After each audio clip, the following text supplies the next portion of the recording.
Բարև ձեզ, այսօր մեր տաղավարում հյուրընկալել ենք Հայաստանի մարդու իրավունքների առաջին պաշտպան, իրավապաշտպան Լարիսա Ալավերդյանին, շնորհակալություն մեր հրավերին։ Ես եմ շնորհակալ, բարև։ Տիկին Ալավերդյան, թերևս սկսենք քաղաքական ձերբակալություններից վերջին շրջանում,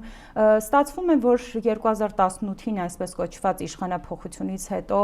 այս իշխանությունը նախ թիրախավորեց գեներալներին, ովքեր որ այս երկրի համար այսպես ասած բանուն էին արած, հողեր էին ազատագրել, հիմա էլ թիրախավորել է եկեղեցուն եւ զուգահեռ այն մարդկանց, ովքեր սատարում են եկեղեցուն, նաեւ փորձում է բարերարների ձերբակալել եւ այլն եւ այլն։ Այսինքն, այսպես ովքեր որ չեն գնում Աննա Հակոբյանի գալա ընթրիքներին, սատարում են եկեղեցուն, հայտնվում են թիրախում իշխանությունների։ Առհասարակ նորմալ երկրներում սա ինչպես կդիտվեր։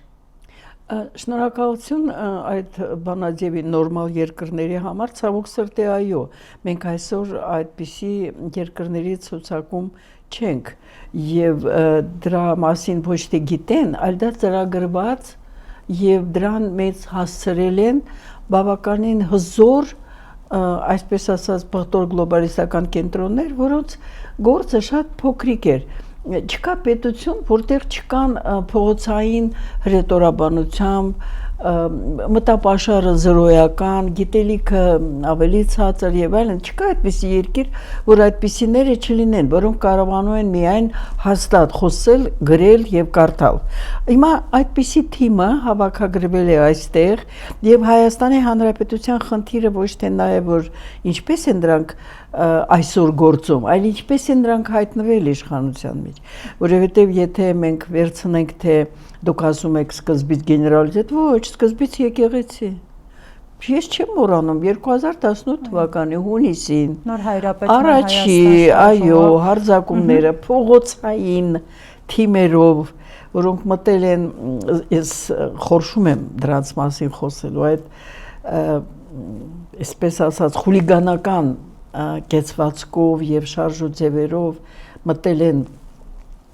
Բեհարանի, այո, այդպես եւ այնտեղ ինչ որ իրար հետ կիսում էին, լավան շպրտում էին մեկը մյուսին, ինչ որ միս, որովհետեւ դա չկա այդպիսի բան, որ նորմալ պետության մեջ դա անցնի անպատիժ։ Ինչու՞։ Խնդիրը միջև անգամ եկեղեցին չի։ Այդ մտնելը, զավթելը այդ շենքը, այդպես բարը դա առնվազն խուլիգանական գործողություններ պետք է համարվեին, չէ՞։ Եվ պետք է հստակ լիներ արձագանք, եղել է ոչ։ Այսինքն այսօրվա արձակումը եկեղեցու դա այն հույսով է, որ սա վերջի հարվածը կտան, որովհետև առաջինը, ինչպես տեսանք, չի ստացվել։ Ես ինքս որպես հայ առաքելական Սուրբ եկեղեցու հավատալից մեկը օրինակ մի բան միայն կարող եմ արտահայտել, զարմանում եմ, որ այդ թիմը իր ղեկավարի հետ չի հեռացվել, ռուսերեն կոչվում է Ատլուչիցիա ցերկվի, մինչ այսօր դա տեղի չի ունեցել։ Օրինակ, ես իհարկե ոչ քննադատական խոսքով եմ հանդես գալիս, զուտ իմ կարծիքս, որ անձինք ովքեր որ բացարձակապես նրանք ոչ թե անհավատ են, նրանք հակա աստվածային աթեիստ էլ չեն, նրանք ուղղակի պայքարում են եւ ոչ միայն եկեղեցու դեմ, նրանք պայքարում են աստվածասիրության դեմ, Աստծո դեմ եւ այն ինչ որ մենք այսօր տեսնում ենք զուտ եկեղեցու դեմ, մենք չի որ գիտենք, կարդում ենք, թե ուրիշ ինչ քայլերով են իրենք հանդես եկել տարբեր իրենց թիմի անդամները տարբեր ձևերով։ Հիմա այն որ այսօր դա տեղի ունեցել, այո, նորմալ երկրում տեղի չի կարող ունենալ եւ չի ունենալու եւ որևէ մի այլ տեղ։ Հայաստանը, որ դուք ասում եք եկել են իշխանության, Հայաստանը զավթել են մեր թշնամիները, անունը ինչ ուզում եք դրեք, ուզում եք Թուրքիա դրեք, ուզում եք այդ բղտոր գլոբալիստական չունի։ Հայաստանի եւ հայության թշնամիները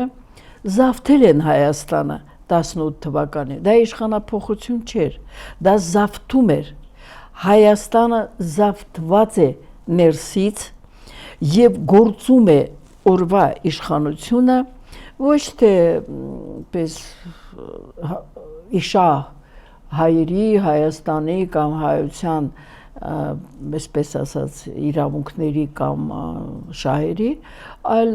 դա արվում է ծառայություն եւ ի սպասարկում մասնավորապես թողնում եմ բոլոր մասնավորապես թուրք ադրբեջանական հայերի հանդեպ ցեղասպանական քաղաքականությունը դա է խնդիրը եւ եթե մենք այսօր էլի շարունակում ենք ասել որ 18 թվականին տեղի ունեցել իշխանափոխություն ես դեմ եմ տեղի է ունեցել իշխանության զավթում ամբողջովին թշնամական նպատակադրում եւ ռազմավարություն ունեցող ուժերի կողմից թե ովքեր են կոնկրետ արդյունքներով կարելի է անուններում Միքայելը դատելով արդյունքներից լավագույն մեթոդն է դատելով արդյունքներից եւ այն ինչ որ ես ասում եմ եւս դատում եմ արդյունքներից որի մենք այսօր հասել ենք Տիկին Ալավերդյան այսօր այն ինչ անում է իշխանությունը դա խոսում է ամեն օր ավելի շատացող իր լկտիության մասին ծաղրում են եկեղեցուն Նիկոլ Փաշինյանը ամեն օր գրառումներ է անում, հետո սկսում է այդ թիրախավորման process-ը։ Սա խոսում է այն մասին, որ իրենք արդեն փրփուրներից են կախվել, թե հակառակը։ Լկտիացել են, էլի ավելի են լկտիանալու։ Հակառակը, ես զարմանում եմ, որ շատերը ասում են, ահա, տեսեք, դա ես էլ եմ միշտ ասում, որ դա ամենագրեհիկ ձևերը ընդհանրապես հոգեբանության մեջ դա ձեռնարկվում են այո այս փրփուրից բռնել, բայց դա չի վերաբերվում մերն ուրիշ է կներեք, չի վերաբերվում այս թիմին, այս թիմը հակառակը նրան հստակ հասկացրել են, որ դու ինչ ուզում ես արա, նայեք մեր շրջակա միջավայրում ինչ է տեղի ունենում, տեսեք, որ ուժի և գրեհիկ հայտարարությունները արդեն իսկ անում են նրանք, ովքեր պարտավոր են աշխարհակարգը պահել միջազգային նորմերի, նորմատիվների մեջ։ Խիստ հակառակը, մենք տեսնում ենք, որ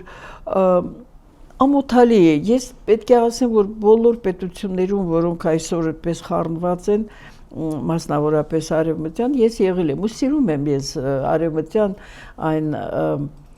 նվաճումները, որը ունեցել է ժողովուրդը, նրանց ազգային էլիտաները, բայց մենք տեսնում ենք, որ այսօր փոփոխվում է եւ այն, որ կարելի է սկզբից ամենամեծ ռումբը Եվ չգիտես ինչի ասում են ռումբերի մայրը, մայրը ծնում է բան, ստեղծում է, ոչ թե ոչնչացնում է, արդեն դա բան է, նշան է։ Եվ դրանից հետո, երբ որ դրանք անօրինական, միջազգային իրավունքի կանոնադրությանը մակեվել հակասության մեջ մտնելով, դա տեղի է ունեցել, նույն այդ նախագահը այդ երկրի, ասում է հիմա եկեք արդեն զինադադար հաստատենք։ Մենք պետք է հասկացնենք, ես ուզում եմ մի բան ասեմ, այս պղտոր իրավիճակում միշտ ուժել են թույլ սուբյեկտները միջազգային իրավունքի։ Ես հիշեցնեմ, որ դարասկզբին, անցած դարասկզբին մենք կորցրել ենք 9-10-րդականը մեր բնակվելու, բնականon ապրելու վայրերի Եվ դա եղել է ամենապղտոր ժամանակ, դա եղել է առաջի համաշխարհային պատերազմի ժամանակ։ Հիմա համաշխարհային պատերազմները, որոնք երրորդը լինի, թե անունը ինչ ուզում եք դրեք, նրանք այդպես տեղի չեն ունենալու, ինչպես առաջին ու երկրորդը ժամանակակից տեխնոլոգիաների զարգացման ժամանակահատված ենք մենք ապրում, եւ բոլորովին ուրիշ բան է լինելու, արդեն այն, որ ազգային անվտանգության խորհրդի, ՄԱԿ-ի անվտանգության խորհրդի ուժեղագույն սուբյեկտները չեն կարողանում միակարծիք լինել, որ չի կարելի հարձակվել, ուժ կիրառել եւ ուզում է ինչ ուզում է լինի։ Վերջերս Ռյուտեն ՆԱՏՕ-ի նոր նախագահ ասում է, որ Ամերիկայի գործողությունները դրանք չեն հակասում կանոնադրությանը։ Իհարկե, Հիտլերի հարձակումը եւս չի այդ նույն տրամաբանության մեջ, ինչու, որովհետեւ արևմուտքը գտել էր Հիտլերին զուտ կոմունիզմի դեմ պայքարելու։ Հիմա Ամերիկան պայքարում է մի էլի մի հեքիաթական բան, որովհետև իր Ամերիկայի հենց հետախուզությունը ասել է, որ չկա Իրանը չի մշակում ռումբ, չկա, այո, դա կրկնում եմ, դա հո Ռուսաստանը չի, դա հո Պուտինը չի, դա իրենց հետախուզությունն է, եթե մեկնոմեկ ուզում է ասել, որ նրանք պրոֆեսիոնալ չեն, ծիծաղելի է, հիմա Թրամփը հակասում է անգամ դրան եւ ուզում է այդ չեղած գործողությունների այն է միջուկային ռումբը պատրաստելու այդ պատճառով նա իրեն վերագրում է իրավունք ռմբակոծելու ճիշտ է այսինքն Հիտլերն էլ նույն բանն է արել ասել է բոլորը դուք եք չէ ես էլ եմ ես համաձայն չեմ կոմունիզմի դեմ հիմա այն ինչ որ Հիտլերը չկարողացավ անել արեցին չէ վերջապես 91 թվականին ճիշտ է այսինքն մենք գործ ունենք շատ պղտոր ժամանակների հետ եւ ահա այդ իրար վրա այդպես գալը մեր վիճակում չունենալ ազգային շահերով ղեկավարվող ազգային վերնախավ էլիտա դա ռեալ վտանգ է որ մենք կարող ենք հայտնվել նույն այդ վիճակում ինչպես մենք եղել ենք անցած դարաշրջանում նույն այդ թվականներին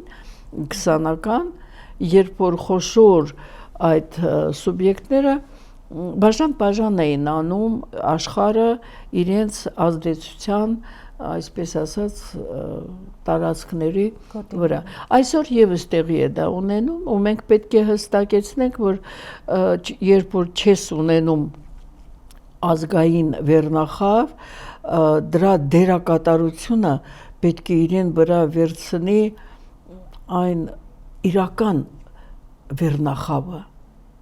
որը որ պետք է հազարավոր մարդիկ լինեն հիմա մենք ունենք այդ վերնախավը տիկին հիմա նայեք մենք ունենք վերնախավի անդամներ,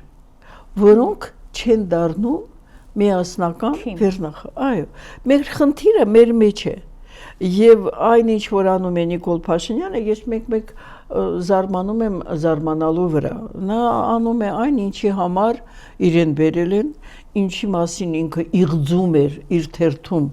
Ինքը այն ինչ որ անում է հիմա որ ասում է գրառումներ, իհարկե ես չեմ կարդում։ Նա շարունակում է իր դեղին թերթիկի իր գործունեությունը նա չի աճել գիտեք նա ոնց եղել է դեղին թերթիկի խմբագիր է թե լրագրող կներեք լրագրող խոսքն էլ չեմ ուզում ասել էլի այդ մրող թուղթը մրող դից էլ մնացել է ինքը իրեն զգում է ավելի կոմֆորտ այդ դերակատարության մեջ ինքը իրեն չի զգում որպես վարչապետ ուղղակի իրեն ձեռն են ընկել բոլոր այդ գործիքները եւ ինքը իր այդ անբարոյական պատկերացումներով հայ ազգի հայության մասին իր հայացիացությունը որը թույն էր թունավոր էր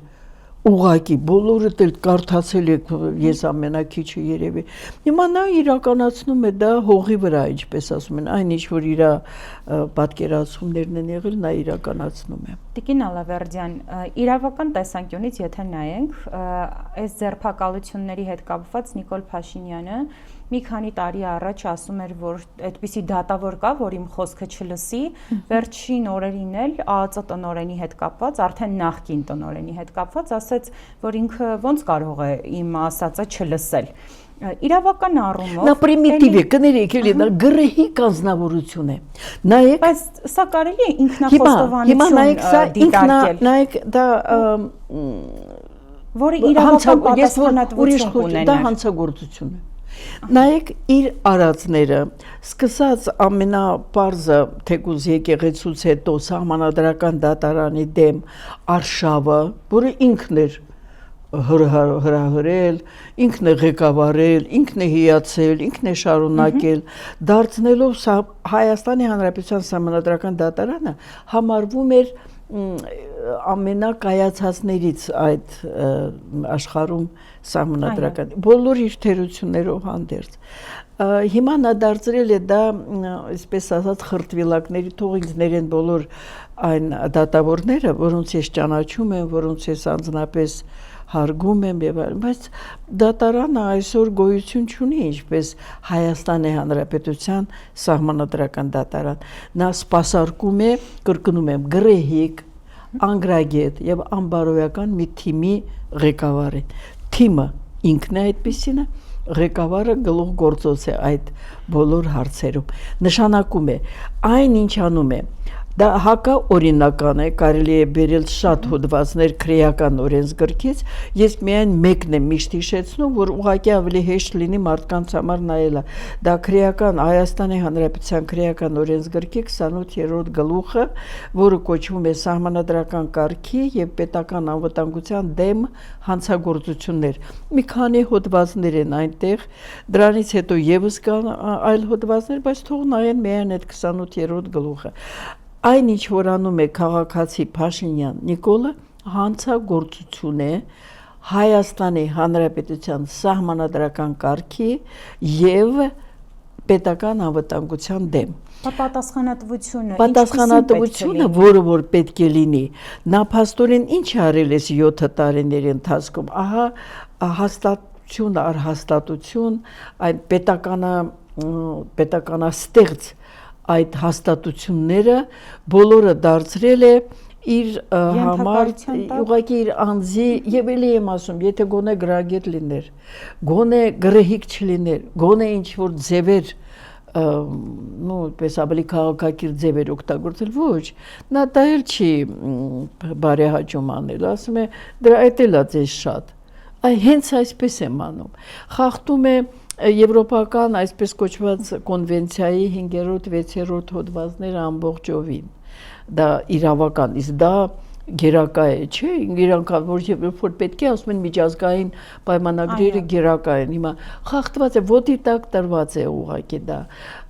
օրենսդրությունը, ինչպես ասեցի, մասնավորապես քրեական օրենսգիրքը, սահմանադրության մասին չենք խոսում, ոտի տակ դրած ասում է, երբ որ ասում են Ալիևն է ասում փոփոխել, ոչ, ինքը արդեն փոփոխել է հողի վրա, հիմա պետք է համապատասխանեցնի այդ սահմանադրությունը իր արած հակասահմանադրական բոլոր քայլերին։ Սա հանցագործություն է, բայց քանի որ դատական համակարգը, ինչպես մենք գիտենք, միջև անգամ անուններ են տալիս, ողն Դանիելյան, որը որ էլի հայտնի է ինչ որ եւ այլն շատ վատ առումներով նորից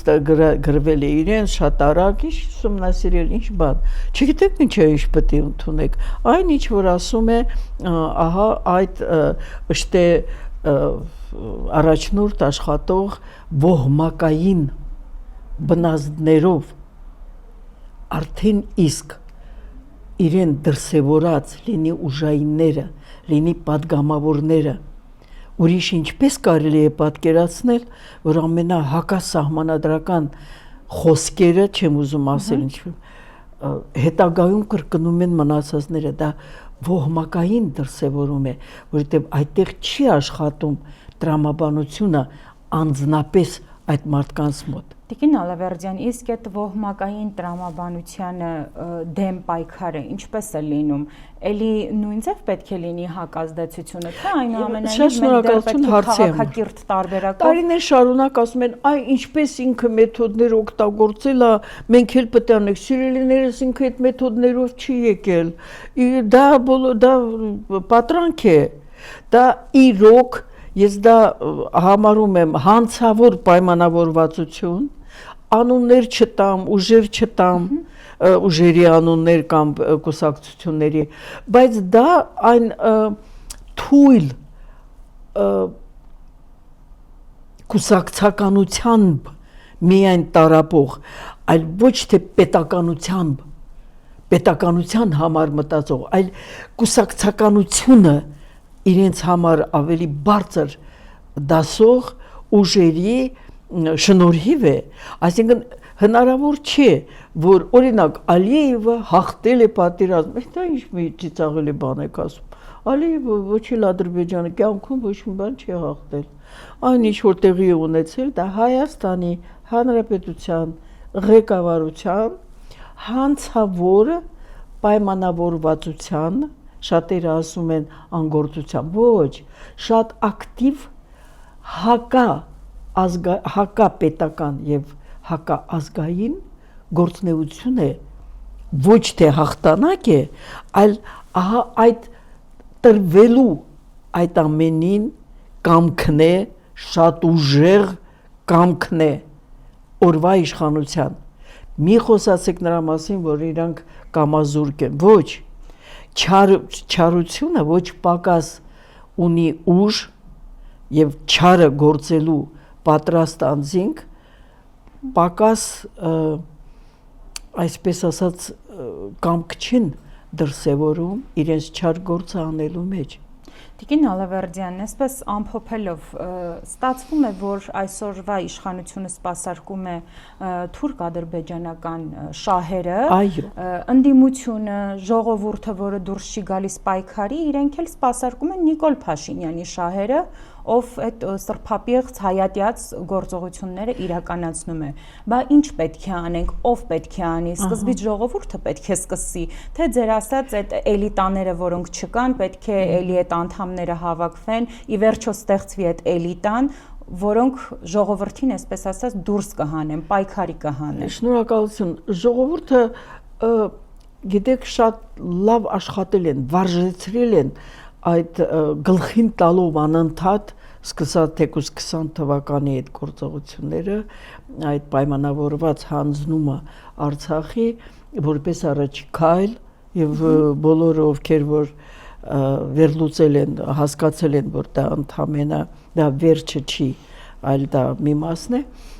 Ես համոզված եմ, որ բոլոր խնդիրները եւ պատճառները մեր այսօրվա այս շատ ցավալի իրավիճակի մեր մեջ են։ Մենք ենք թույլ տվել, ինչպես ես ասեմ, ես որ շատ հեռու չգնամ, նայեք, ուրեմն քիչ եմ արել, ճիշտ չեմ խոսացել, իմ խոսքս համոզիչ չի եղել, այն խավը, որը ինձ ճանաչում է 37 տարի, այդպես այսքան 88 թվականից ես ակտիվ գործողություն ամենահամեստ ներկայացուցիչն եմ փորձագետների մեջ, ակտիվիստների մեջ, երբեք իմ դերակատարությունը չեմ գերագնահատել, բայց քանի որ ես էի այս ամեն ինչի մեջ, ուրեմն ես քիչ եմ արել, այնպես չեմ արել, նրանց հետ չեմ արել, չեմ ձեռք բերել այն հարգանքը իմ խոսքի հանդեպ եւ մնացած փորձագետները եւ մնացած քաղաքական ուժերը ուրեմն նրանք արժանահավատ չէին եւ անգրագետ կրկնում եմ ամբողջովին անգրագետ անբարոյական գրեհիկ խոսքով հանդես եկող խավը որը զավթել է իշխանությունը ներսից եւ աշխատում է զուտ թշնամական ճամբարի համար նրանց խոսքը կրկնում են, իչեմ անգամ մենք ձեզ հետ ստիպված շատ անգամ ինչ-որ մեկնաբանություն նման մի բան են անում։ Ես ասել եմ, թույլ տվեք ես չմեկնաբանեմ իրենց ասածները, բայց վերլուծենք արդյունքը, իսկ այդ արդյունքը ոչ միայն այդ անգրագետ, անբարոյական եւ գրեհիկ խավի գործն է, այլև ժողովրդի այդ լինի ինքնապահպանության բնազդի թուլացումն է, լինի իրական ինտելեկտուալ էլիտայի տանուլ տված դաշտն է եւ այո